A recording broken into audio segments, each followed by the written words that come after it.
Na aula anterior, exploramos a criptografia OTP, conhecendo a teoria matemática utilizada e desenvolvendo prática utilizando linguagem de programação. Acredito que foi uma experiência muito enriquecedora para você. Nessa aula, vamos conhecer a criptografia DES, Data Encryption Standard, um dos algoritmos mais icônicos da história da criptografia. Vamos abordar desde os conceitos teóricos que fundamentam o DES até sua implementação prática, entendendo como ele transforma dados em informações seguras. Meu nome é Thiago Souza e roda a vinheta.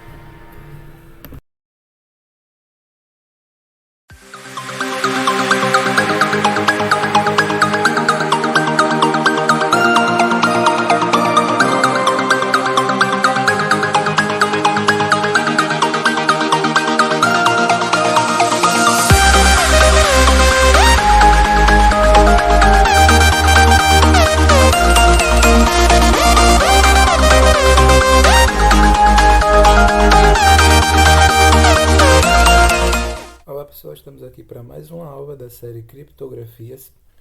Acabei dando uma atenção especial ao algoritmo DES, que ele é um pouco mais complicado que o OTP, mas estou aqui para explicar tudo para vocês como ele funciona. Então vamos lá. Criptografia DES, conhecida por Data Encryption Standard. Então, sobre esse algoritmo, ele surgiu assim. Ele é um derivado de um algoritmo chamado Lucifer, da IBM, do ano de 1970. Esse algoritmo ele foi desenvolvido por um cientista chamado Horst Feistel. Em 1973, o NIST, que é o Instituto Nacional de Padrões Americanos, ele solicita um padrão para criptografia de dados. E a IBM ela submete esse algoritmo com algumas aprimorações.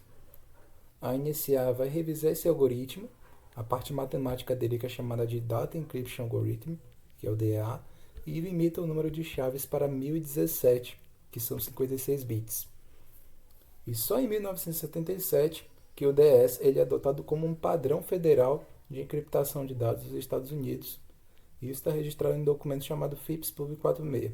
Se você jogar isso no Google, você pode encontrar esse documento também. Vamos falar sobre as especificações técnicas do DES após a padronização dele. Ele tem um tamanho de bloco limitado para 64 bits. O tamanho de chave dele são 56 bits com 8 bits de paridade. Isso eu vou explicar depois.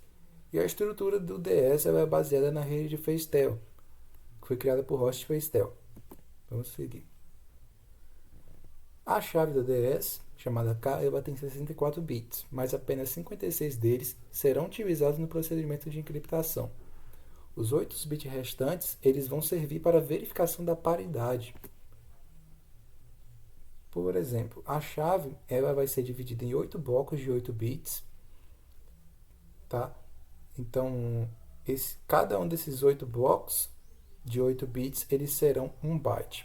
E em cada um desses bytes, os 7 primeiros bits dos dados, os 7 primeiros bits serão para a verificação dos dados e o 8º bit servirá para a verificação da paridade.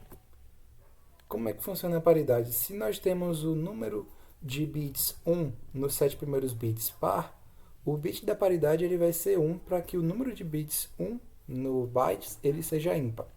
Caso contrário, o bit de paridade será 0 para manter a paridade ímpar. Isso é obrigatório para um funcionamento do DES. As implementações modernas do algoritmo DES elas já fazem esse ajuste automático de paridade, mesmo se você inserir os dados de encriptação manualmente. Por mais que você insira uma chave que não tem uma paridade correta, a biblioteca que você utilizar da linguagem de programação ela vai ser capaz de ajustar essa paridade automaticamente. Após a inserção da chave, vamos fazer uma permutação da chave para cada um dos blocos da mensagem. Vamos utilizar um mecanismo chamado Permutation Choice One. Esse mecanismo ele é uma matriz que vai permutar a chave para formas diferentes. Aqui eu tenho um recorte da FIPS Pub 46 dessa tabela chamada PC1. É uma matriz onde cada byte da chave ele vai ser ordenado dessa forma para cada bloco da mensagem. E podemos ver também que a chave é dividida em duas metades, que chamamos de L0 e R0. Como eu expliquei, a chave é dividida em duas metades de 28 bits. Como vocês viram lá, temos 56 bits. Tá? E para cada rodada de I de 1 a 16, essas metades da chave são rotacionadas à esquerda.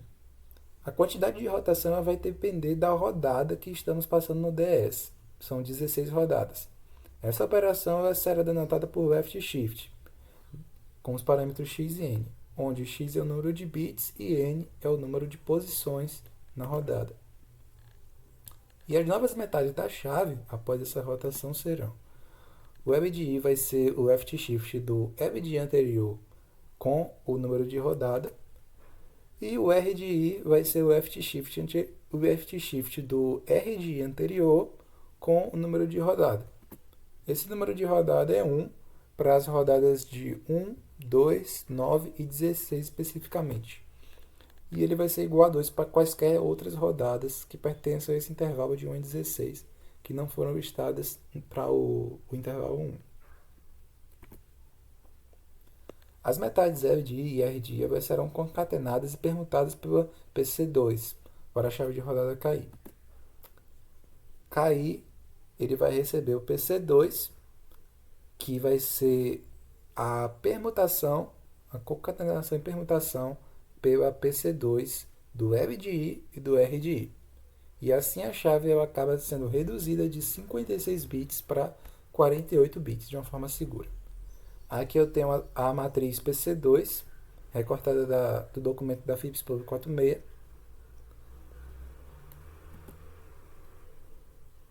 E o processo de geração da chave para as rodadas ele vai ser representado assim. KI ele é a PC2 do left shift do L de I anterior para o número de rodada, recebendo também na PC2 o left shift do R de I anterior com o número de rodada atual. Vale lembrar que para qualquer I de 1 a 16, isso vai ser válido. E a criptografia no DS ela é inicializada assim.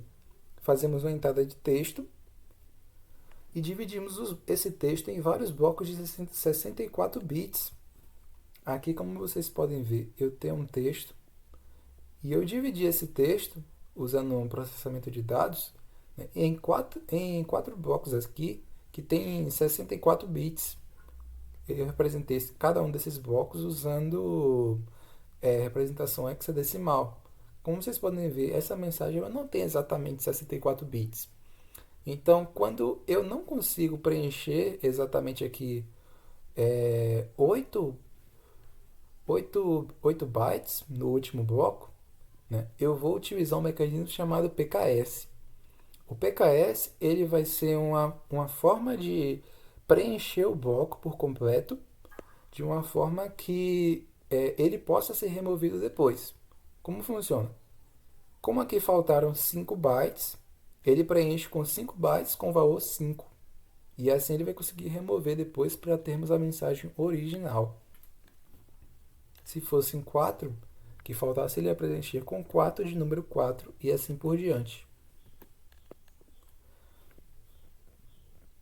Logo após isso, cada um daqueles blocos ele vai passar por uma permutação inicial que chamamos de IP. E ele organiza cada um dos bytes de acordo com essa matriz aqui.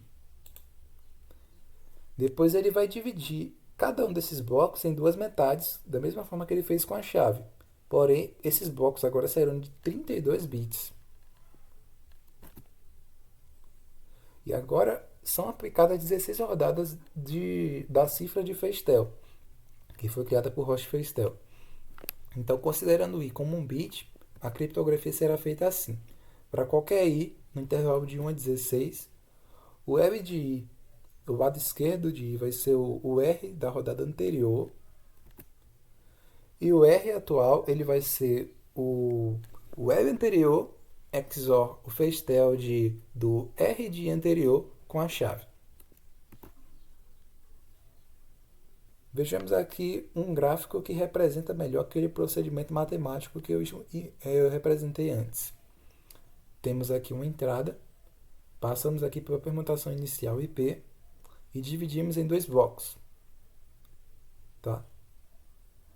O próximo bloco R, ele vai ser o bloco L XOR o Festel do R de I com o K de I, o K1, a chave de rodada K1, ok? E o bloco esquerdo, tá? Ele vai ser o bloco direito anterior.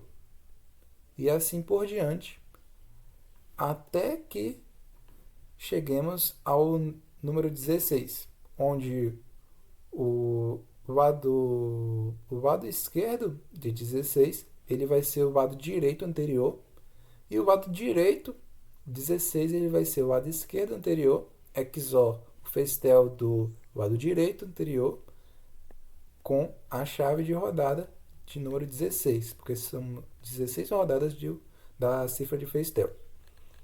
Após isso, passamos essas duas metades por uma permutação inversa e mostramos a saída. Eu vou explicar aqui uns detalhes sobre essa função de Festel, que é feita lá no procedimento de encriptação. Esse bloco R de I anterior, tá? O bloco R de I da rodada anterior, ele vai ser expandido de 32 bits para 48 bits. E essa expansão ela é combinada com essa subchave K, utilizando a operação XOR, que foi feita no OTP. Que ela é feita no OTP também. E o resultado, que teremos 48 bits, ele vai ser essa expansão do bloco R de I XOR a chave de rodada. E esses blocos, esse bloco de 48 bits, ele vai ser quebrado em 8 grupos de 6 bits. Essa aqui é a matriz de seleção E, que é usada para expandir o bloco. E os grupos de 6 bits eles vão passar por um mecanismo chamado de S-Box, que é uma substituição não linear. Esse S-Box ele vai transformar blocos de 6 bits em blocos de 4 bits para qualquer rodada. E logo após isso, ele vai fazer uma permutação com outra tabela. Como podemos ver, temos um número fixo de Xbox, e essa aqui é a matriz de permutação P, que é responsável pelo...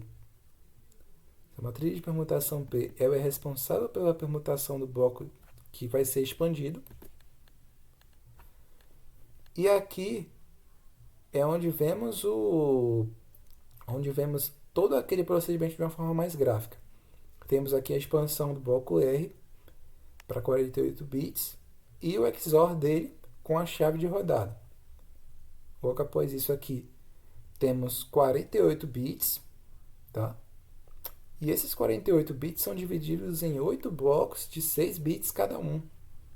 E passamos cada um desses blocos de 6 bits em S-boxes aqui, matrizes de Xbox, tá? Eu não achei essa matriz cada uma dessas matrizes lá no documento, mas elas estão disponíveis na internet, que vocês podem dar uma olhada também. Aqui eles transformam blocos de 6 bits em blocos de 4 bits, tá? Juntam todos esses blocos, passam pela matriz de permutação P e geram blocos de 32 bits. E é assim que funciona o procedimento de encriptação da cifra de Festel. E após essa realização da encriptação com o DEA, que é o Data Encryption Algorithm, normalmente é implementada uma operação de proteção dos blocos chamada de Cipher Blockchain, CBC.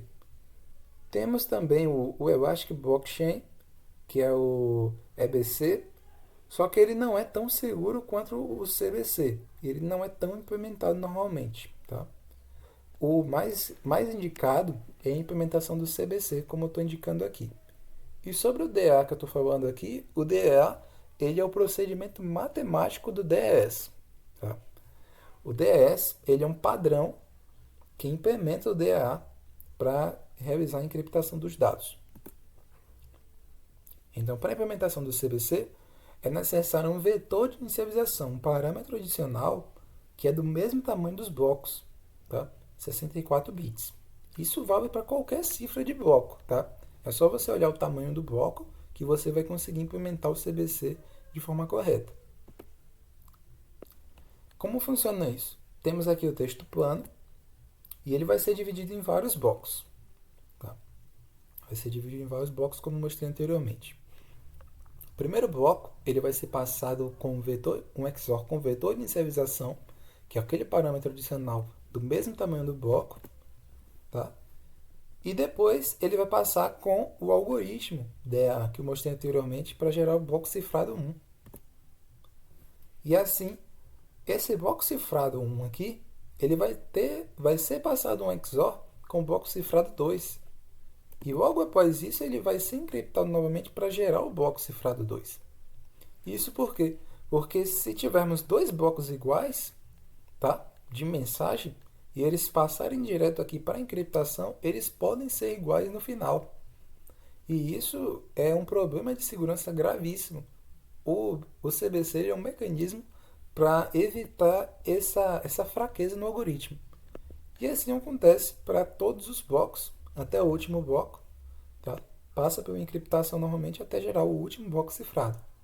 Depois que geramos todos os blocos cifrados, vamos juntar todos e representar, seja em forma de bytes ou em forma de base 64.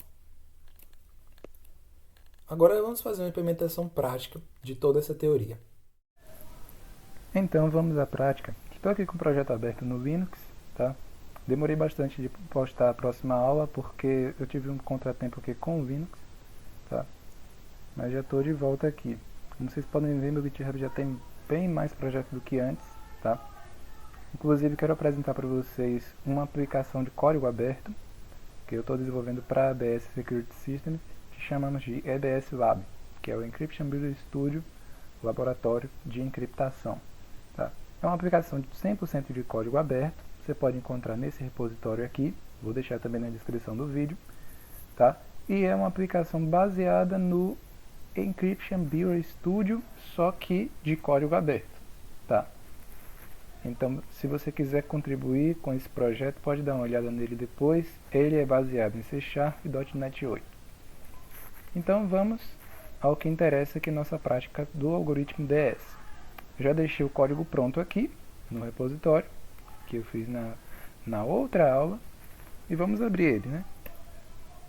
Vamos abrir aqui um terminal.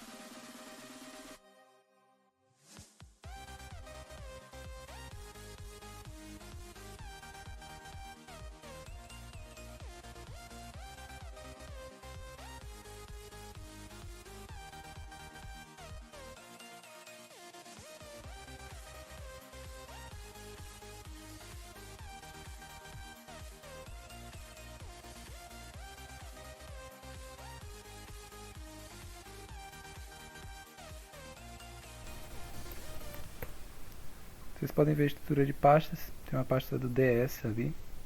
Vamos entrar nela.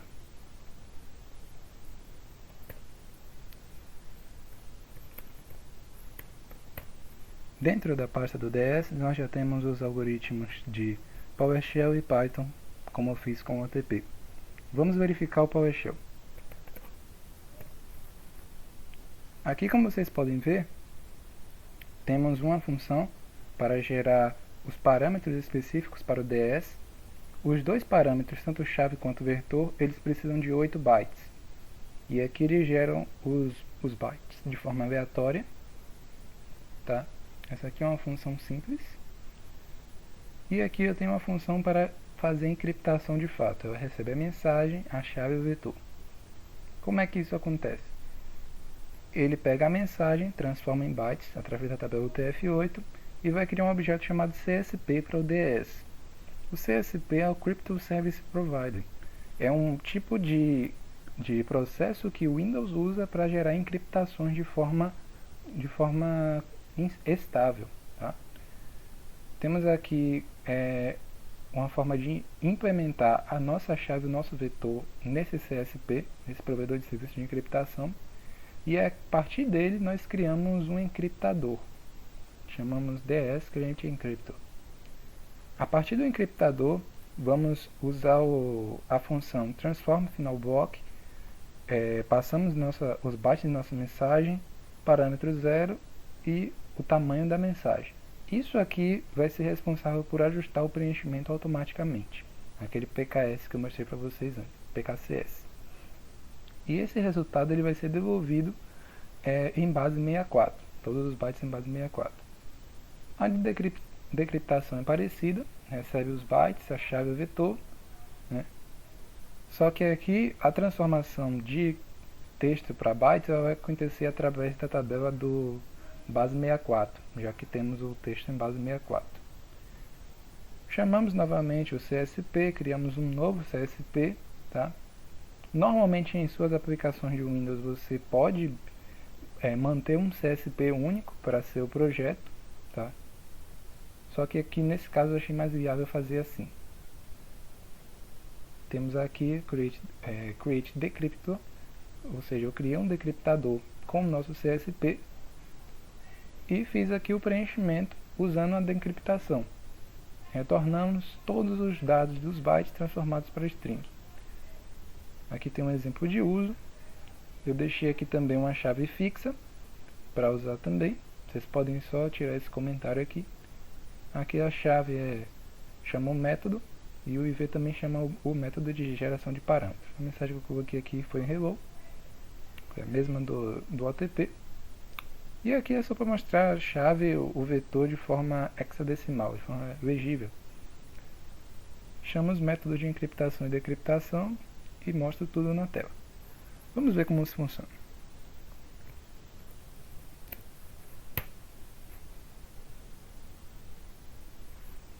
Temos aqui a mensagem, nossa chave gerada de forma aleatória, nosso vetor gerado também de forma aleatória, os dados encriptados e a mensagem decriptada novamente. Tá.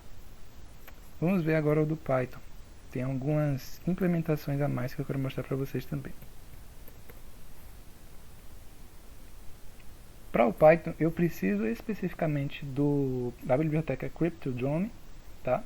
Que ela tem diversos algoritmos de encriptação, da mesma forma que a System Security Cryptography, lá do .NET. Tá? Só que essa biblioteca tem mais implementações dela que são interessantes. Por exemplo, você pode editar procedimentos de encriptação de forma muito mais detalhada do que lá na System Security Cryptography. Aqui podemos ver que eu implementei uma função específica para a verificação da paridade. Lá eu não precisei fazer isso. Aqui temos a geração do vetor de forma aleatória. E o scroll aqui é muito sensível. Temos aqui uma função de encriptação. Tá? Aqui eu crio uma variável ds e eu chamo o método ds.new para criar um objeto do ds com o módulo do CBC. Na System Security Cryptography, nós só temos o CBC. Para implementar o EBC, que é o Elastic Blockchain, é um processo um pouco mais diferente, tá? Mas como normalmente se utiliza o CBC, eu implementei aqui o CBC normalmente. E para implementar o PKCS5, eu preciso dessa biblioteca aqui, CryptoUtil Import Padding. Tá? Através disso, eu retorno toda a mensagem encriptada. Temos aqui a outra função para decriptar, que faz o mesmo procedimento. Tá?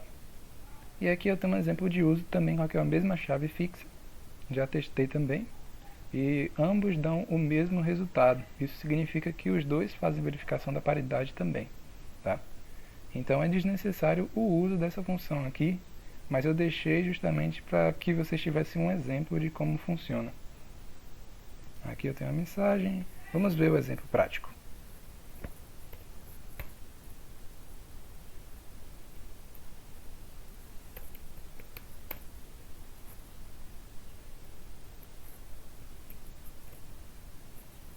Aqui a mensagem gerada hello, a nossa chave gerada de forma aleatória, o nosso vetor e a nossa mensagem encriptada.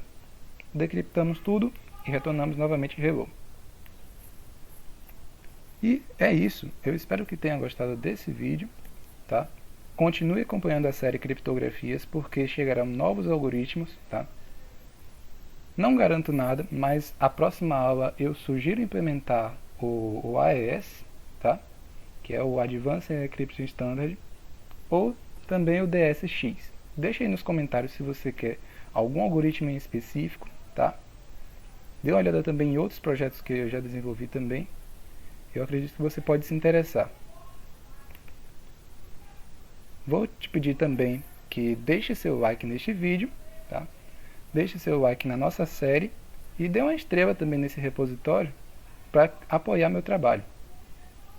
É isso e até a próxima.